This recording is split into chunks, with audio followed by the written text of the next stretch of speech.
Kumusta sa inyong lahat? Ako nga pala si Rian Escan. Gagawa ako ng isang monologo tungkol sa napili kong karakter sa Ibong Adarna, si Doña Maria Blanca. Ako si Maria Blanca, isang mabait at magandang babae. Bunsong anak ako ni Haring Salermo at kapatid ni na Doña Isabela at Doña Juana na taga Reino de los Cristales. Isa ako sa mga babaeng hinahangaan ni Don Juan. Ako din ang tumulong sa kanya sa mga pagsubok na pinagawa ng aking haring ama, gamit ang kapangyarihang Mahika Blanca.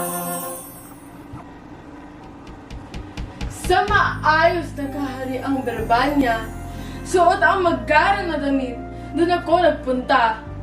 Nakita ko si Don Juan. Abay! Ikakasal na sa iba? Hari ako'y inaniyahan. Ako pa talaga? Oo! Na magpatugtog sa kasalan.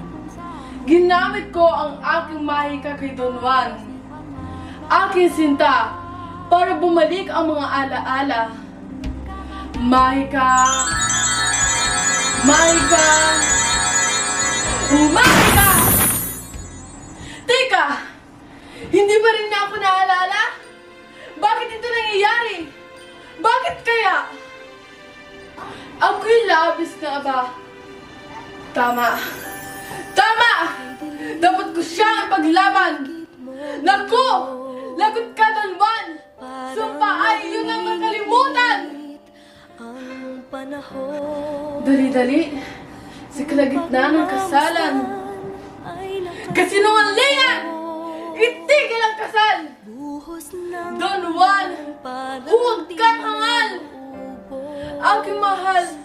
Ako ito, si Maria Blanca! Di mo na ba naalala? Ako ang tunay mong minamahal! Ako!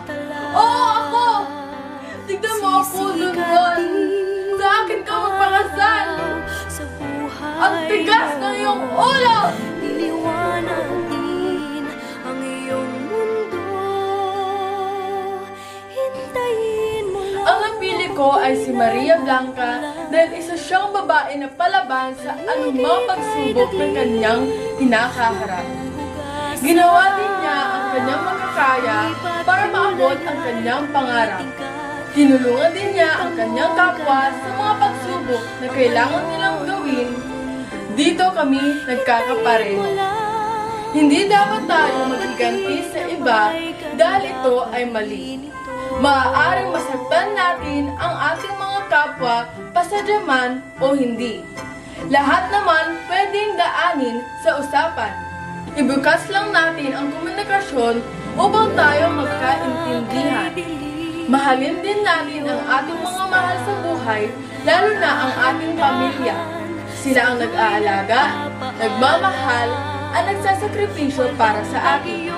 Ibinibigay din nila ang kanilang makakaya para sa ating mga anak upang magkaroon tayo ng mabuting kinabukasan. Muli, ako po si Rian C. Escat, ikapitong baitang. Ito po ang aking Quarter 4 Filipino Proyekto.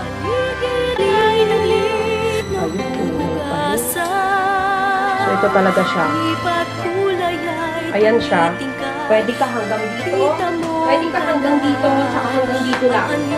Okay? Pero hanggang pwede dito lang, hanggang tatlo ka lang. Pwede kang mag-move. Pwede kang lumapit sa camera. Okay?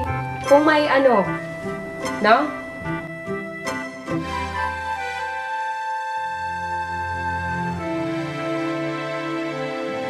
Ulap na kay dilim iyong masdan. Dahan-dahan sa'yo'y nagpapaalam. Walang bagyong di lumilipas, di ba? Kaya't huwag sanang mawala ng pag-asa.